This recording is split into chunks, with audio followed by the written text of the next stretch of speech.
14주차 2강입니다. 14주차 2강에서는 조현병 장애, 그 다음 양극성 관련 장애, 성격 장애 순으로 살펴보도록 하겠습니다. 네, 첫 번째 조현병 장애입니다. 자, 이 조현병 같은 경우는 여러분들 뭐 영화나 드라마에서 네, 좀 많이 이제 이슈가 돼서 네, 이 캐릭터를 좀 여러분들이 많이 접해 보셨을 겁니다. 자, 조현병 같은 경우는 예전에는 정신분열병으로 진단돼서 우리가 이제 정신분열병으로 많이 불려지다가 약간 정신분열병 이렇게 하니까 사회적인 편견이나 네, 뭔가 이렇게 좀 그렇게 낙인 찍히는 것 같아서 최근에 이제 이 용어로 조현병으로 용어가 바뀌었고요. 자, 이 조현병은 어떻게 해서 이제 생겨나게 됐는가 하면 현악기의 줄을 고르다라는 의미에서 조현병으로 변경되었다고 합니다. 그래서 2011년도부터는 우리는 이런 정신분열 증상을 가진 사람을 조현병으로 불리고 있다. 자, 조현병 같은 경우는 망상을 가지고 있고요. 일어나지도 않는 일에 대해서 네, 뭐 이렇게 환상, 판타지적인 자기만의 이런 잣대로 망상을 가지고 있습니다. 그다음에 환각 증세를 보이고 있고요. 그다음에 뭔가 행동이 기이한 행동, 일반적이지 않은 행동들의 행동 특성, 패턴을 보이고 있습니다. 언어가 분명 일관성이 없고 좀 혼란스러운 언어를 사용하고요. 늘 좀 행동이 이제 긴장된 상태, 긴장성 행동을 가지고 있고, 그 다음에 이제 네, 좀 약간 좀 부정적인, 네, 네거티브적인 이런 그 음성적인 증상을 보이고 있습니다. 자, 이런 걸로 인해서 사회활동과 가족 관계까지 악화되기 때문에 결국 이 조현병은 고쳐지기 힘든 만성적인 장이다라고 학자들은 얘기하고 있습니다. 조현병으로 진단되기 위해서는 5가지 핵심 증상 중에서 2개가 있어야 하는데 네, 이 DSM-4 기준에 따르면 여기서는 1가지, 그 중에 하나는 반드시 망상, 환각, 혼란스러운 언어라는 핵심 3가지 증상 중에 하나는 가지고 있다고 합니다. 자, 이 조현병 장애의 유병률은요, 현재 네, 전체 인구 중에서 약 0.2에서 2%, 100명 중에 한두 명꼴인 거죠. 네, 평생 유병률 같은 경우는 약 0.5에서 그 1% 정도로 알려지고 있습니다. 자, 이런 발병률이 가장 높은 연령층은요, 좀 젊은 층이라는 게 이슈가 되고 있고, 남성의 경우에는요, 15살에서 24살, 평균 21.4세에 좀 많이 나타나고, 여성은 좀 더 뒤에 나타나요. 25세에서 34세, 평균 26.8세 정도. 그래서 남성이 좀 더 연령이 좀 앞서더라라는 특징이 있습니다. 자, 드물기는 하지만 45세 이후에도 발병이 되기도 한답니다. 이런 발병률에서 남녀 차이는 뭐 연령에 약간의 차이가 있지만 발병률이 남자가 높다, 여자가 높다는 차이는 없다고 해요. 자, 그런데 일반적으로 치료 반응 후의 예후는 여성이 훨씬 더 남성보다는 더 좋다고 합니다.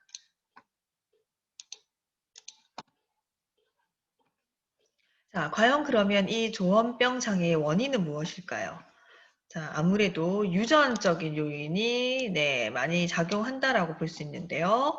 이 조현병의 유전율은요, 73%에서 90%로 상당히 높은 수치입니다.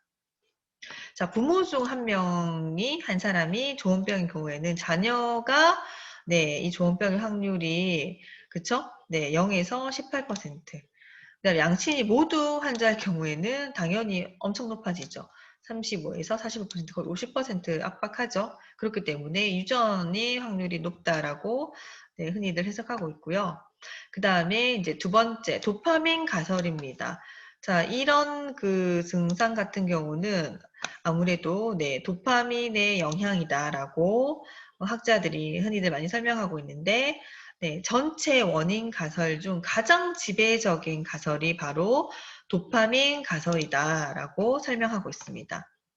자, 여러분들 이 도파민 가설 같은 경우는 도파민이 굉장히 과다하게 분비된다는 거예요. 또는 도파민 수용체가 엄청나게 증가로 인해서 도파민 활동이 거의 과잉 생성화돼서 넘쳐난다라는 거죠. 자, 이것이 바로 조현병 발생의 가장 큰 원인이 된다. 그 다음 세 번째가 이게 대뇌 구조적인 이상에 의해서 나타난다. 또는 대뇌 이제 비대칭성. 이게 좀 많이 다른 사람들의 경우 뇌가 그 다음에 신경회로에서의 장애에 의해서도 조현병이 나타나고요. 그 다음에 뇌전증형 이제 뭔가 뇌파와의 관련성. 이 사람들 뇌파를 측정하면 뭔가 정상인과 다르다는 거죠.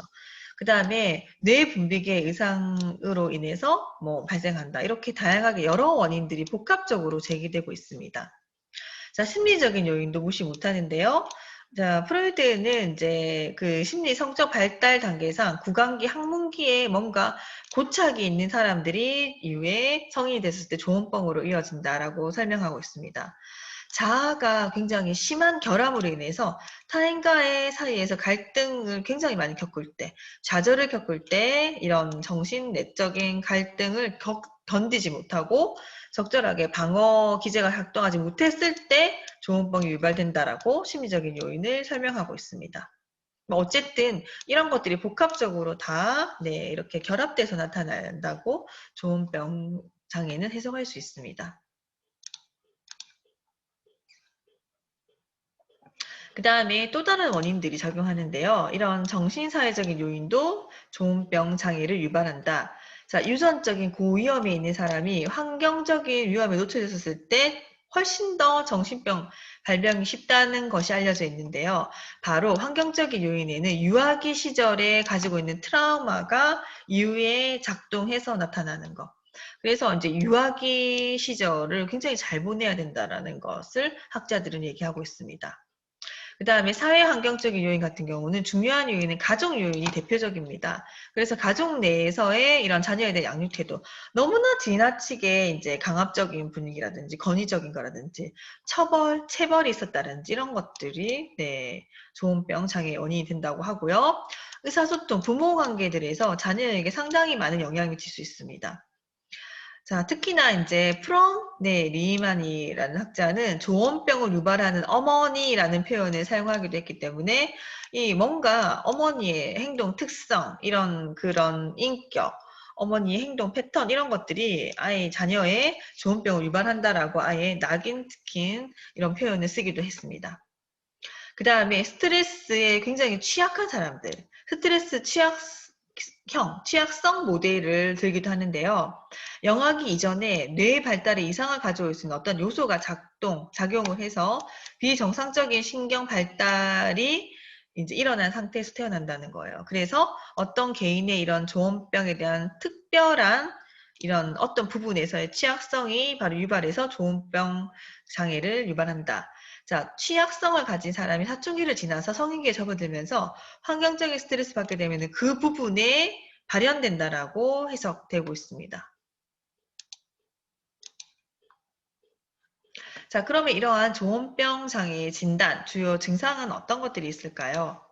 자, 주요 증상은 사고, 지각, 언어, 의사소통, 행동 장애가 포함된다고 했죠. 자, 그래서 특히나 이제 부정적인 증상을 보이는 거. 이런 음성 증상은 정상적인 일상생활이라든지 사회적인 기능이 잘 안 돼요. 이런 기능의 이상으로 인해서 좀 둔감화된 감정 표현. 그러니까 인간이라면 반드시 이 상황에서 슬픔과 또는 이런 걸 표현해야 되는데 둔감하다는 거예요. 감정 표현이. 그 다음에 논리성이 떨어집니다. 무논리증, 의욕이 상실되어 있어요. 무의욕증 이런 것들이 포함되고 있습니다.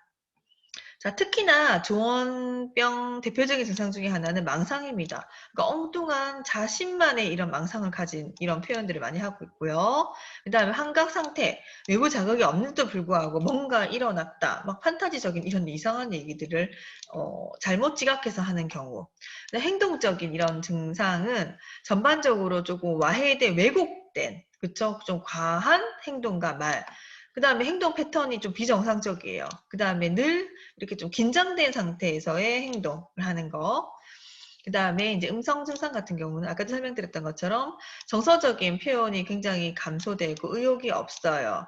그 다음에 이제 무감동증. 그러니까 솔직히 말해서 인간으로서의 감정 표현이 좀 안 되는 사람들. 자, 조원병에 대한 이런 개입 같은 경우는 이제 크게 약물 치료와 역동적인 상담으로 나눌 수 있는데요. 뭐 어쨌든 이 모든 것들이 병행되어야지만 합니다. 약물 치료, 정신병적인 증상과 관련된 이런 신경 전달 물질 체계의 균형을 찾기 위해서 약물 치료가 병행돼야 되고요. 자, 갑자기 이제 이런 증상이 일어났다. 급성기에는 망상과 환각과 같은 증상이 좀 많이 보이는데 다른 심리 사회적인 개입에 앞서서 일단 집중적인 약물 치료부터 해야 증상을 완화시킬 수 있습니다. 그 다음에 함께 병행돼야 되는 것이 이제 역동적인 상담인데요. 상담자와 1대1 관계 속에서 치료적인 접근을 하셔야 되고요. 이런 상담 과정에서 이런 조현병 장애를 보이는 사람들의 자아와 이들이 가진 방어 기제 등을 탐색을 해나가면서 네, 망상, 뭐 이런 환각 증상을 보이기 때문에 자유연상 기법이라든지 꿈 해석 또는 전이 과정, 릴렉스 시키는 이런 거, 저항에 맞서는 이런 것들, 기법 등을 다양하게 적용할 수 있습니다. 특히나 이제 조현병의 경우에는 무의식적인 문제에 대한 통찰적인 심리 상담보다는 조금 더 상담자와의 관계에서 조금 인지적인, 지적인 심리 상담을 주로 현장에서는 많이 실시하고 있다고 합니다. 그 다음에 또 최근에서 많이 이제 접목되고 있는 것이 인지행동적인 접근인데요. 이거 같은 경우는 네, 환자의 인지 구조를 재구조합니다. 잘못된 망각을 하고 있기 때문에. 그래서, 네, 조현병 증상, 특히 이제 양성증의 치료에 효과적으로 사용되고 있다고 합니다. 환자의 이런 사회적인 기능을 증진시키기 위해서, 네, 사회 훈련 기술을 행동 치료, 그쵸? 행동 수정 기법이라든지 행동 기법 등을 병행해서 네, 하는데 이거 같은 경우는 음성 증상 치료에 보다 효과적이라고 하네요. 그 다음에 재활 치료나 사회 복귀 훈련도 병행하셔야 되는데요. 이런 사회 복귀를 돕는 치료를 이제 재활 치료 또는 사회 복귀 훈련이라고 하는데 결국에서는 이 사람들이 이제 사회 속에 살아가야 되기 때문에 사회화, 가족 치료, 학교 교육, 직업 교육, 그다음 약물 치료 등 통합적인 집중 치료를 상당 기간 지속하면 많은 환자를 이제 일반 적인 사회 복귀로 이끌 수 있다라고 합니다. 자, 어쨌든 환자와 보호자들이 재발의 이런 조기 신호를 인지를 할 수 있도록 훈련을 좀 하셔야 되는데요. 왜냐하면 치료에 시 놓칠 수 있기 때문에. 그 다음에 조기 발견의 중요성 등은 계속 이제 네, 강조되고 있는 얘기이고요.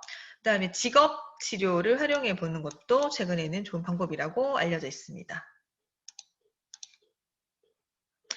자, 그 다음 두 번째, 네, 관련 장애는 이제 양극성 관련 장애를 좀 더 집중적으로 살펴볼까 합니다. 양극성 장애 같은 경우에 이 개념은 과거에는 이제 그쵸, 조울증 또는 조울정신병 이렇게 명명했는데 어쨌든 조증과 우울증이 주기적으로 교대로 나타나는 만성 정신질환입니다. 그래서 DSM-5에 따르면 양극성 관련 장애로 자, 제-I형 양극성 장애, 그 다음에 이제 두 번째, 네, 그 투형, 그쵸, 양극성 장애, 그 다음에 순환성 장애, 물질, 약물 치료로 유발된 양극성 관련 장애, 다른 의학적인 상태에 의한 양극성 관련 장애 등의 진단을 포함하고 있습니다.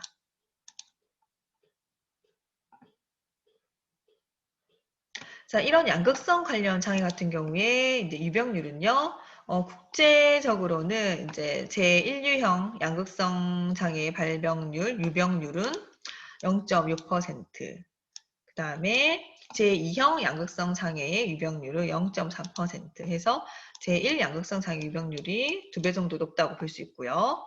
자, 우리나라 국내의 경우에는 유병률의 남녀 간 차이는 없다고 합니다. 거의 없어요. 그 다음에 2016년도 양극성 장애의 이런 평생 유병률과 1년 유병률은 모두 0.1%, 2011년도에 비해서 0.1포인트 정도 감소했고요.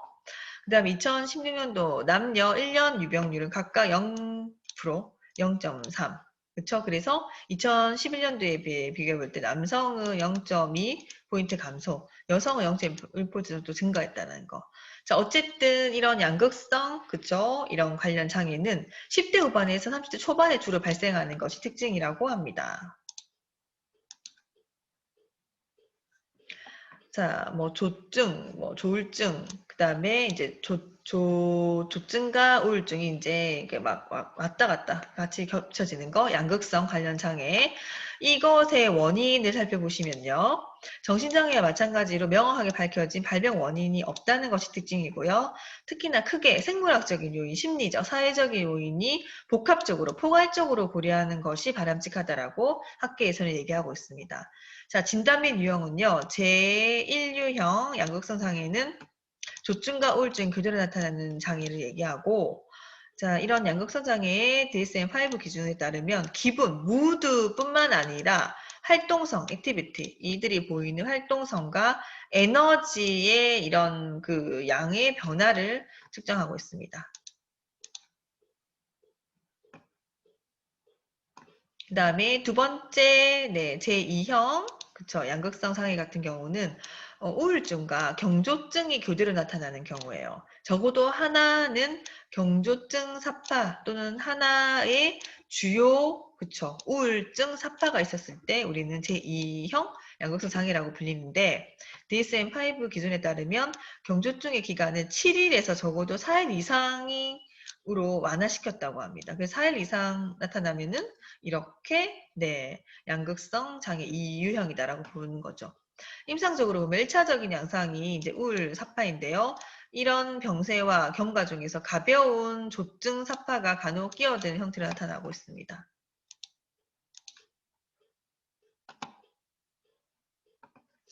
그 다음에 네 특히나 이제 제2형 양극성 장애 같은 경우는 한마디로 좀 이제 기분이 사이클이 좀 잘못되는 거, 기분 부전이라고 하는데 증상으로 볼 때 가벼운 형태의 제2형 양극성 장애 형태라고 볼 수 있습니다. 만성적으로 조증 사파보다는 약간 좀 경조증 좀 더 가볍고, 그다음에 주요 우울증 사파보다는 좀 가벼운 우울증이 이제 주기적으로 그쵸? 주기적으로 교대돼서 나타난다는 거, 반복해서 나타난다는 것이 특징이고, 주기는 제1형 양극성 장애보다는 짧고 급격하고 좀 불규칙적이라고 합니다.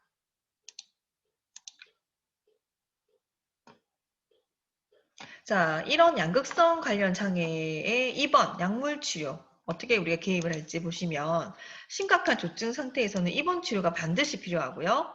조증 증상이 좀 심할 때는 격양되어 있죠. 그래서 말이 많고 행동이 과다하기 때문에 치료적으로는 환경적인 이런 거를 바꿔주는 거, 매니저 해주는 거, 이런 좀 조정해주는 거, 이것들이 굉장히 중요하다고 볼 수 있어요. 환경이 오히려 이 사람들을 좀 더 조증의 증상으로 몰고 갈 수 있기 때문에 그래서 굉장히 이렇게 좀 침착하고 릴렉스 되는 환경에 노출시킬 필요가 있고요. 대표적인 약물은 이제 리튬이라고 합니다. 그 다음에 이제 심리 사회적인 치료도 같이 하셔야 되는데 이런 양극성 장애는 반복적으로 재발하는 경우가 많기 때문에 심리 사회적인 스트레스 요인은 잘 관리를 해서 재발을 예방할 수 있도록 하는 것이 무엇보다 중요합니다. 자, 특히 이제 트랭크 등의 학자가 제안한 것은 대인관계, 그다음 사회적인 리듬 치료가 매우 유용한 치료 방법으로 재발도 방지할 수 있고 관리할 수 있는 전략으로 최근에 얘기하고 있습니다.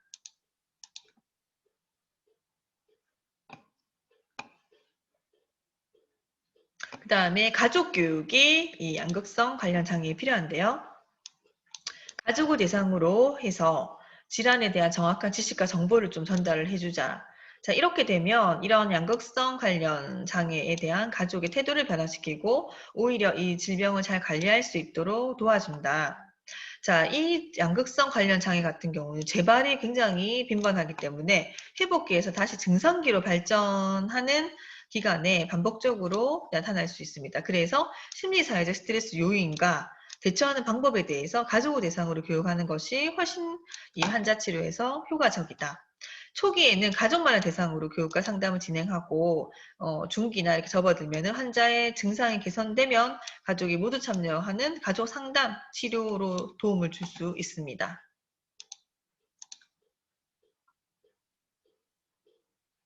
그 다음에 성격장애입니다. 성격장애 같은 경우는 흔히 우리가 주변에서 많이 볼 수 있고, 네, 이런 발달 과정에서도 많이 나타납니다. 청소년기, 성인기 초기에 시작되며 시간이 지나도 변하지 않고 뭔가 이상한, 네, 이런 장애, 고통을 초래할 때를 우리는 성격장애라고 합니다. 자, 그런 이제 영유아 시기 아동기는 발달 과정에 있기 때문에 뭐 이상한 성격적인 특征이 나타난다 하더라도 이거를 진단하지는 않고요. 청소년기 성인 초기에 시작돼서 시간이 지나 성인기가 돼도 지속될 때 우리는 성격장애라고 진단합니다. 성격장애의 핵심은 자기와 대인관계에 대한 이런 생각과 느낌에서의 뭔가 손상을 입은 상태를 얘기합니다. 이들의 문제점을 자기가 아닌 주위 세상에 있는 것처럼 행동합니다. 남 탓, 맞죠? 환경 탓 이런 것들을 많이 하죠. 그래서 치료 과정에서도 자신의 욕구가 충족되지 못할 때는 치료자에게 오히려 분노를 보이기도 한다는 것이 특징이고요.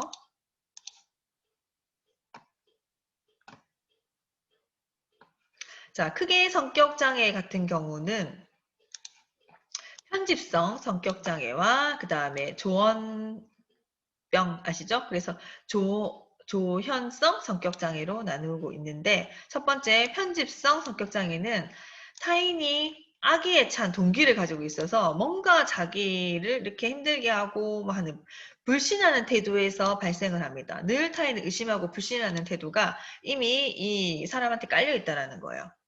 사고방식은 이제 드러난 상황에 숨겨져 있는 진실을 밝힐 수 있는 단서를 끊임없이 조사를 한다.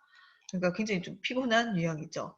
자, 불의에서는 고집쟁이로 불리기도 하고요. 부정행위를 늘 하는 사람들, 좀 배우자에 대해서 병적인 질투심을 갖는 사람들, 소송 및 이제 뭔가 늘 이렇게 문제를 제기하고 막 민원을 계속 이렇게 하는 사람들이 바로 성격장애인 편집성 성격장애로 분류되고 있습니다. 유병률 같은 경우는 일반 인구의 약 2.3에서 4%. 그쵸? 그러니까 100명 중에서 4명 정도 상당히 좀 많은 수치죠. 그 다음에 두 번째 조현성 성격장애는 대인관계 및 감정적인 접촉으로부터 떨어져서 좀 고립되고 감정 표현이 전혀 안 되는 제한되어 있는 특징이 있습니다. 유병률은 3%에서 4.5%, 5%를 압박하죠.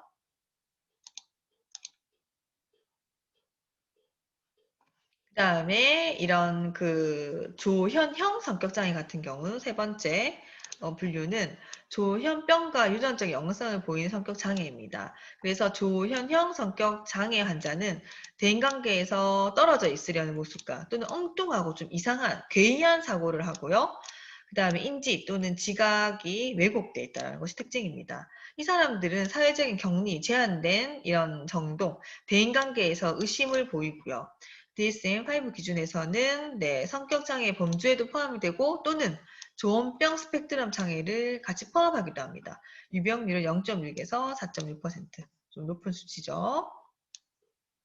그 다음에 이제 흔히들 많이 보이는 게 청소년기에 좀 많이 나타나는 거 반사회적 성격장애 사회적인 규범을 따르지 않는 것이 특징이고요. 지속적인 반사회적 또는 범죄적인 이런 행동을 하지만 범죄자가 되진 않아요. 범죄자와 동일한 의미는 아닙니다. 그러니까 생각, 사고 자체가 늘 이렇게 반사회적이고 범죄적인 이런 행동, 패턴을 보인다는 거예요. 공격성이 상당히 높고요. 공격적, 위법적인 활동, 막 그 거짓말 한다든지 쓰레기를 버린다든지 뭐 그 신호를 위반한다든지 이런 특징들, 사기를 친다든지 그 다음에 반복된 절도, 폭행, 그다음 채무를 불이행하는 거짓말 이런 것들이 주요 양상입니다. 의리, 정직, 충정 등의 미덕이 없기 때문에 지속적으로 사람과 친구 관계, 친밀한 관계를 갖기 어렵습니다. 이 사람들은. 유병률은 0.1, 3.3% 정도 되네요.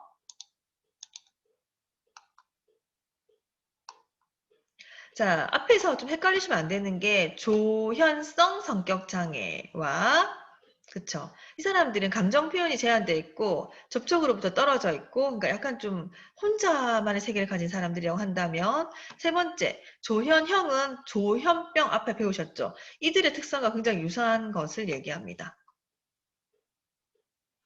그 다음에 다섯 번째, 경계성 성격 장애. 좀 뭔가 안정적이지 못한 불안정한 정동을 보이고 무모한 충동적인 행동을 하고요. 강렬하고 네, 불안정한 대인관계를 합니다. 막 집착하는 이런 사람들. 그 다음에 조정, 뭔가 이게 안 되고 의존성, 자기 부정 등의 특징을 보입니다.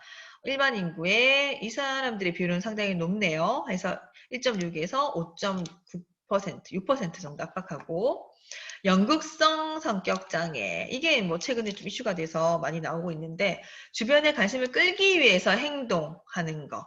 그쵸? 이게 과도한 관심 집중을 받고 싶어 하는 사람들, 외모, 이런 정동 등의 좀 표현이 과도합니다. 우리가 사람을 봤었을 때도 옷 같은 거나 또는 말이나 표현이 굉장히 좀 극적으로 가대한 사람들, 화려하고 극적이며 굉장히 외향적입니다.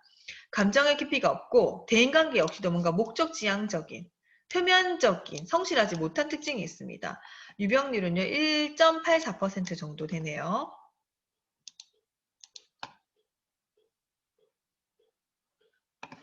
그다음에 네, 의존성 성격 장애. 이거 같은 경우는 자신의 중요성, 성취에 대한 지속적이고 비현실적인, 다시 말해서 과대평가, 그래서 약간 과대성을 가지고 있어요.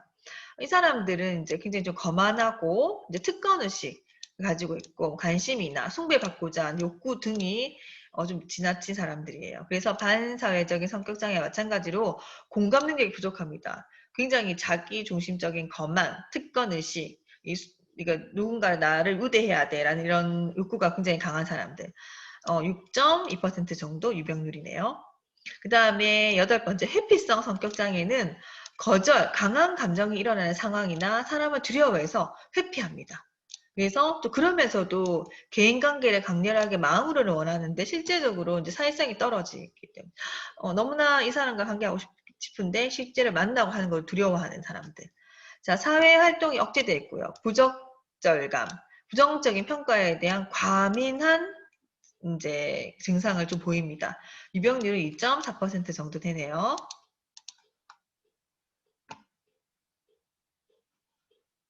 그 다음에 아홉 번째 성격장애는 네, 자기애성 성격장애. 연예인들 이게 이슈가 돼서 한 번씩 나타나기도 하는데 그 돌봄을 받는 것에 대한 과도한 욕구가 특징입니다.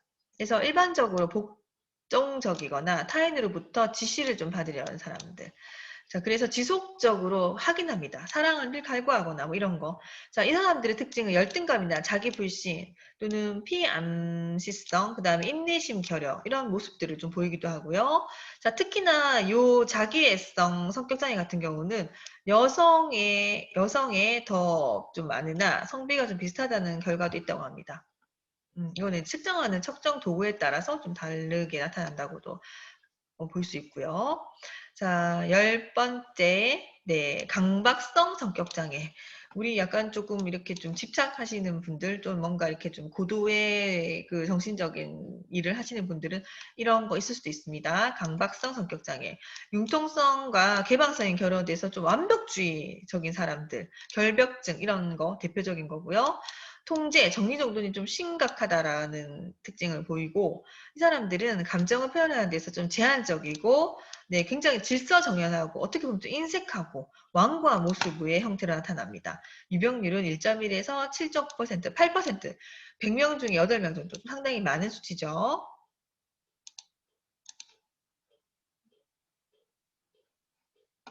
네, 여러분 수고 많으셨습니다.